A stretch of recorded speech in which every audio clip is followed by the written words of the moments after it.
Privilège pour nous ce soir d'ouvrir nos Bibles et de regarder le texte en Colossiens chapitre 2. Comme Église, nous sommes dans une série de messages portant sur l'épître aux Colossiens. Dieu voulant, le 11 avril, je vais revenir dans ce texte, chapitre 2, le verset 8 à 23, l'expliquer dans le contexte de sa lettre. Mais pour la crucifixion et la résurrection de Jésus, j'ai pris deux textes, quelques versets qui expliquent la signification de la crucifixion de Jésus, puis aussi de la résurrection. Donc ce soir, c'est Colossiens chapitre 2, versets 13 à 15. Colossiens chapitre 2, versets 13 à 15. Écoutons ce que le Saint-Esprit nous enseigne. Vous qui étiez morts en raison de vos fautes et de l'incirconcision de votre corps, il vous a rendus à la vie avec lui. Il nous a pardonné toutes nos fautes. Il a effacé l'acte rédigé contre nous qui nous condamnait par ses prescriptions et il l'a annulé en le clouant à la croix. Il a ainsi dépouillé les dominations, les autorités et les a données publiquement en spectacle en triomphant d'elles par la croix. Prions pour que Dieu bénisse cet enseignement. Notre Dieu et Père, merci pour ta parole, pour l'enseignement de ta parole.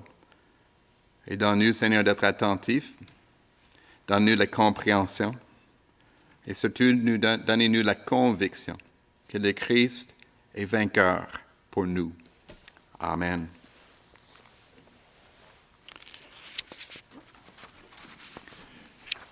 C'est pour détruire les œuvres du diable que le Fils de l'homme est venu. Voilà ce qui nous apprend l'apôtre Jean dans son premier épître, chapitre 3, verset 8. Détruire les œuvres du diable. Et quand je lis un peu ce texte en Jean, je fais penser à les films super-héros qu'on peut écouter. Les films super-héros qu'on aime écouter, que ce soit Spider-Man, Superman, Superwoman, Batman peut-être. C'est des films qui, d'une manière, sont un reflet de l'œuvre de Jésus-Christ. Un reflet très pâle, mais quand même un reflet de l'œuvre, la victoire de Jésus-Christ. Parce que dans ces films super-héros, qu'est-ce qu'on voit? On voit le conflit entre le bien et le mal.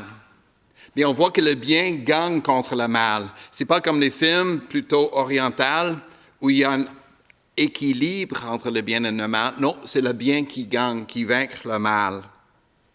De plus, dans ces films, on voit qu'il y a aussi un super-héros unique qui remporte la victoire. Qui remporte une victoire où il passe presque par la mort pour remporter la victoire surprenante. Et puis il remporte une victoire pour un grand nombre de personnes.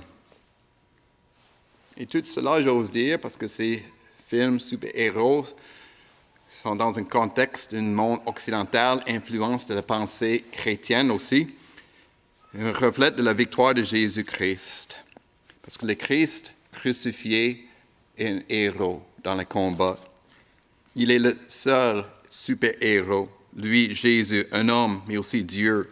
Lui qui va écraser, éliminer le mal, l'ennemi même, le diable et ses démons, et qui va le faire à l'avantage de son peuple qu'il représente.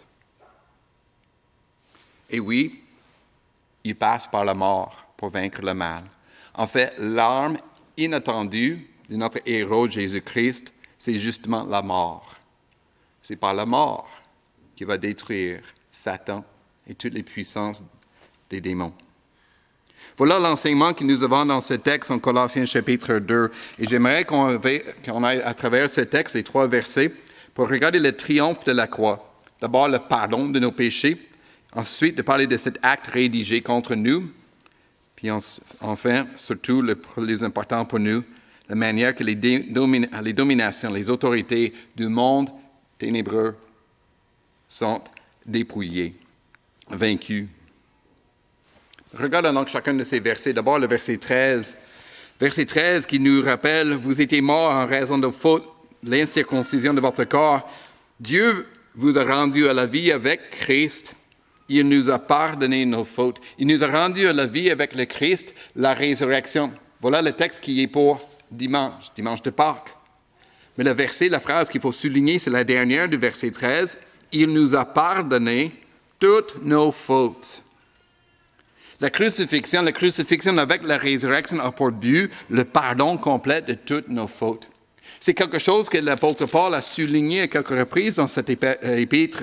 Déjà, chapitre 1, en parlant de qui nous sommes en Jésus-Christ, c'est le Christ qui nous a rachetés. Chapitre 1, le verset 14, le Christ nous a rachetés, pardonnés de nos péchés. Et encore plus loin, le verset 20, on parle de Christ qui nous a réconciliés, le Christ qui a réconcilié toutes choses avec lui-même en faisant la paix à travers lui par son sang versé sur la croix, réconcilié par le pardon de son sang. Verset 22, c'est par la mort de son Fils dans son corps de chair, pour vous faire paraître devant lui, devant Dieu, saint, sans défaut, sans reproche, c'est-à-dire pardonné, purifié. Le pardon de nos péchés, la rémission de toutes nos fautes, accompli par la chair, par le sang de Jésus-Christ, par ce sacrifice expiatoire, par ce sacrifice propitiatoire sur la croix.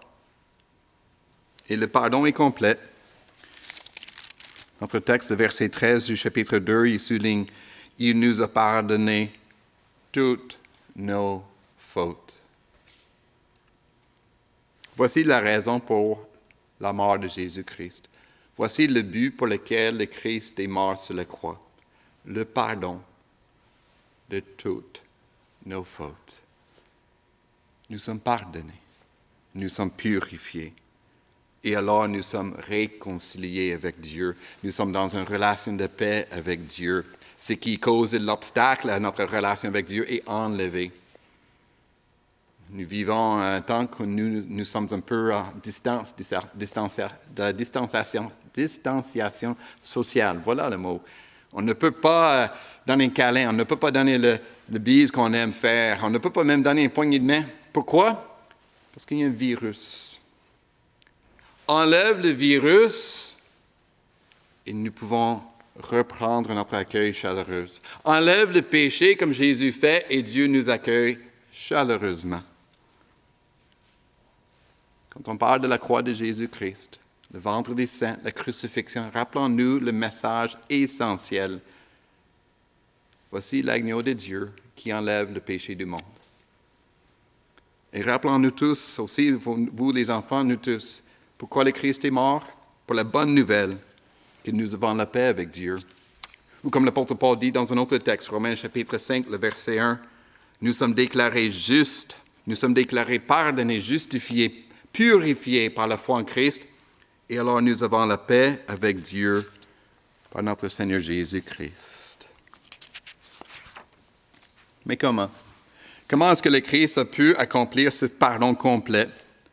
L'apôtre Paul explique dans ces versets, le verset 14 et 15, comment il a pu l'accomplir. Il l'a fait d'une manière différente. Souvent, on parle d'un sacrifice expiatoire. Il ne parle pas directement de ça. Il parle plutôt d'une victoire, le triomphe de Jésus-Christ. D'abord, qu'il y avait un acte rédigé contre nous que le Christ a effacé, le verset 14. Puis en verset 15, on parle des dominations qui ont été dépouillées, vaincues. Et ce qui est intéressant en passant, tous les verbes sont au passé. Tous les verbes sont au passé pour dire « c'était déjà fait ». Tout est accompli comme le Christ a crié sur la croix. Tout est accompli pour notre pardon.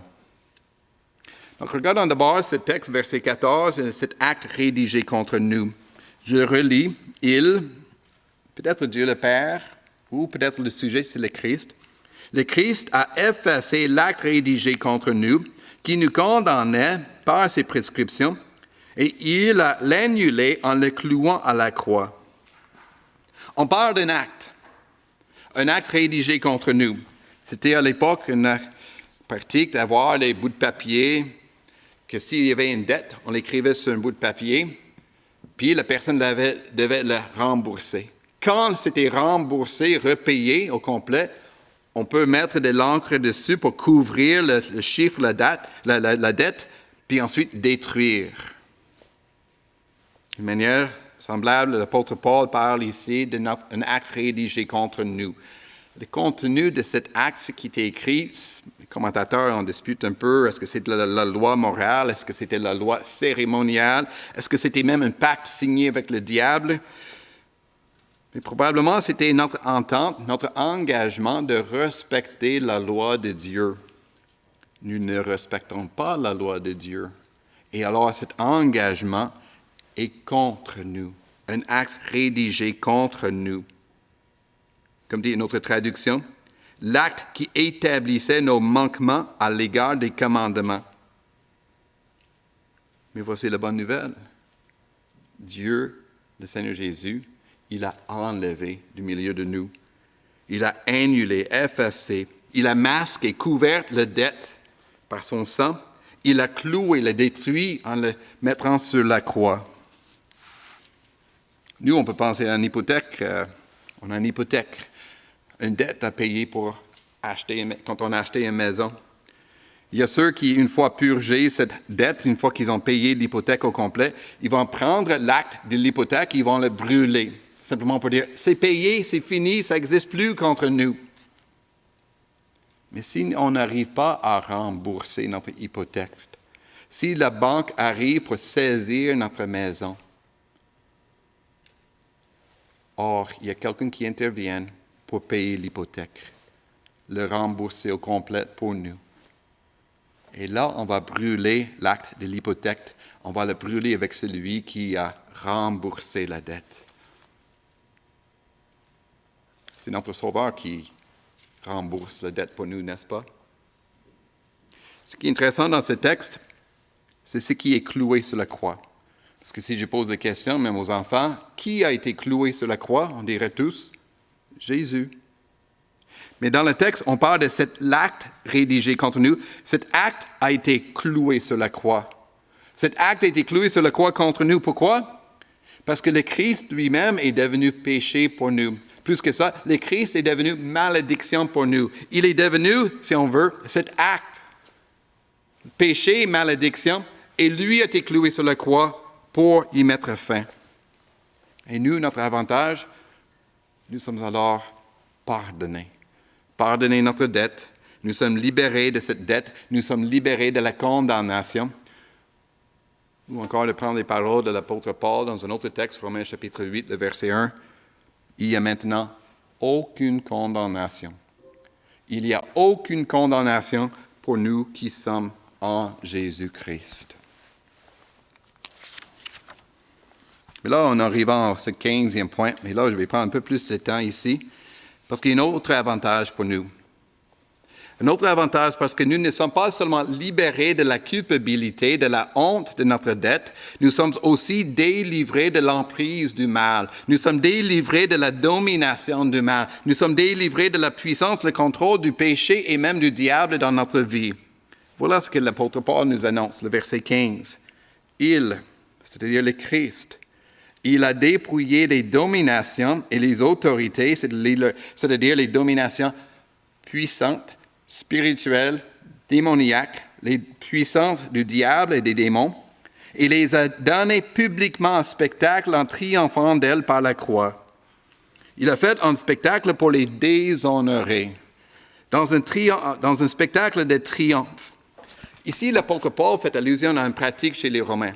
On est à l'époque des Romains, l'Empire romain. Les Romains, quand il y a un empereur, pas un empereur, mais un général, qui a vaincu une armée, il y avait un grand défilé qui était fait à Rome. Le général vainqueur, il était là avec ses troupes, mais aussi avec ses prisonniers. Les prisonniers de guerre, ceux qui ont été vaincus, ils étaient emmenés dans ce défilé derrière le général pour que la foule puisse les voir, les humilier. C'était un défilé de victoire. Victoire du général. Et avec cette image, nous devrions aussi voir la croix de Jésus-Christ. Comme dit un commentateur, c'est avec l'assurance du vainqueur que le Seigneur Jésus a publiquement exposé ses ennemis défaits. Il les a exposés publiquement, dépouillés de ce texte. Il les a désarmés. Il a enlevé leur puissance. Et il l'a fait par la croix. Par la croix. Par la folie ou même le scandale de la croix. Je lis au IIe siècle, l'auteur Justin Martyr, dans sa première apologie, lui-même, il dit que les Romains, ils disaient « Quelle folie, nous dit-on, de mettre le Christ avec Dieu, un homme crucifié. Quelle folie de voir Jésus comme Dieu et le déclarer. Et de quelle folie parce qu'il était un homme crucifié. Rappelons-nous, la croix était un instrument de mort à l'époque de l'agonie, de supplice douloureuse.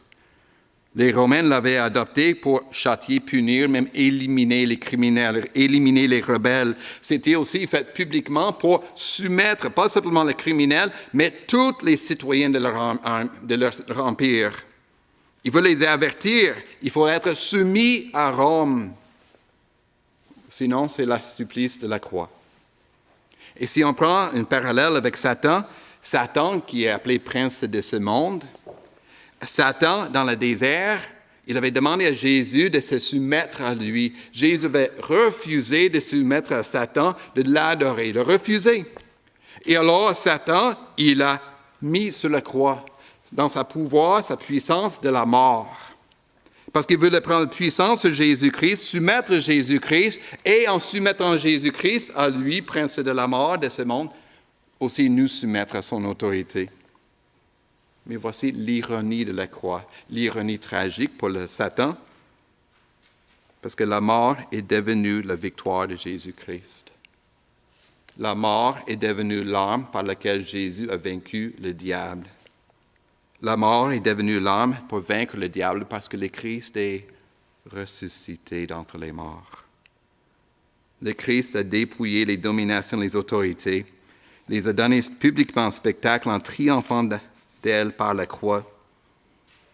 Ou un autre texte, l'Épître aux Hébreux, chapitre 2, le verset 14, nous lisons que le Christ a pu rendre impuissant celui qui exerçait le pouvoir de la mort, c'est-à-dire le diable. Il était rendu impuissant parce que Christ, par sa mort, l'a vaincu. Les commentateurs notent que donc l'instrument de défaite, l'instrument de la mort est devenu pour Satan un instrument de leur défaite et même de leur captivité. Une très belle citation de Jean Calvin dans son commentaire. Il parle de la croix comme un noble appareil de triomphe. Il remarque que oui, dans la croix, il y a la malédiction. Mais la malédiction a été engloutie, si bien engloutie par la puissance et la vertu de Christ, que la croix a pris une nouvelle nature. La croix a pris une nouvelle nature. Il est devenu un tribunal magnifique, un trône excellent, un triomphe noble, un char, c'est-à-dire un char de guerre, éminent, honorable. La croix est donc signe de victoire d'un vainqueur. Qu'est-ce que ça veut dire pour nous? Ça veut dire que par la croix de Jésus-Christ, nous ne sommes pas simplement libérés de la culpabilité, nous sommes aussi libérés de la puissance du diable. Nous sommes, avec le Christ, vainqueurs. Ou comme dit l'apôtre Paul, nous sommes plus que vainqueurs. Nous sommes libérés de la puissance du diable pour résister aux tentations, résister aux attaques du diable, résister à ses ruses, ses manœuvres par lesquelles il cherche à nous égarer, puis nous faire abandonner la voie du salut. Là, il faut faire un petit peu attention, parce qu'il y a parfois des chrétiens qu'on rencontre, surtout du milieu charismatique, qui vont dire « Je réclame la victoire de Jésus-Christ ». Ou les chrétiens qui disent « J'ai la victoire, j'ai déjà la victoire », comme si la victoire est complète, il n'y a plus de combat. Je ne peux pas donner un commentaire sur tout ça, c'est simplement d'abord de remarquer que tous les appels à résister aux attaques du diable sont au présent. Il faut toujours, tout au long de notre vie, résister aux manœuvres, les ruses du diable. Mais ce qui est important pour nous dans ce texte, c'est que la victoire de la croix ne doit pas être séparée de la victoire de Jésus-Christ à son retour. C'est-à-dire la victoire décisive de la croix ne doit jamais être séparée de la victoire dernière de Jésus à son retour, la victoire finale de son retour à la fin des temps. Parce que le Christ va revenir à la fin des temps, et Apocalypse chapitre 20 nous apprend qu'il va faire guerre contre le diable, il va vaincre le diable et ses anges, les démons, puis Apocalypse 20, 10, les diables qui nous égaraient, qui cherchent à nous égarer, Il va être jeté dans les temps de feu et de soufre, où sont les bêtes et les prétendus prophètes. Le diable, le bête, le prophète, il sera tourmenté jour et nuit au siècle des siècles. Là, c'est la victoire finale, dernière. La croix, c'est la victoire décisive. Si vous écoutez les matchs de hockey, parfois on parle de le jeu du match. Le jeu du match. C'est le jeu dans le match où l'équipe gagnante a fait quelque chose, a fait un but, a fait un sauvé, bien défendu le but. Et c'était le jeu qui a fait toute la différence pour amener l'équipe à la victoire. C'est le jeu du match, mais ce n'est pas la fin du match. C'est le jeu du match pour les amener vers la victoire, mais il faut que l'équipe continue à travailler fort jusqu'à la fin pour gagner. La victoire de Jésus sur la croix, c'est la victoire décisive, le jeu du match. Il faut continuer à lutter contre le diable jusqu'à ce que le Christ vienne à la fin des temps pour donner la victoire dernière, finale pour son peuple. Mais cela devrait nous donner une grande espérance. Une grande espérance. Parce que le Seigneur Jésus nous apprend à prier. Pardonne-nous nos offenses. Puis ensuite, de demander, délivre-nous du mal ou du malin du diable. Et puis, à cause de la croix et la victoire de la croix, nous pouvons dire cette prière, nous pouvons réclamer cette prière avec confiance. Le Christ est mort pour le pardon de nos péchés. Pardonne-nous nos offenses. Et le Christ a vaincu le diable, les puissances de ce monde. Il les a vaincus, dépouillés. Et alors délivre-nous du malin. Mais la plus grande leçon de ce texte n'est pas simplement notre victoire, notre libération. C'est pour célébrer le Christ vainqueur. Oui, nous sommes plus que vainqueurs grâce à Jésus, mais c'est lui qui est le vainqueur. C'est lui qui a la victoire. Et alors, nous voulons célébrer la victoire de Jésus crucifié. Nous voulons célébrer la victoire, le triomphe de la croix, la victoire de l'agneau. Nous voulons le célébrer, le glorifier, l'adorer.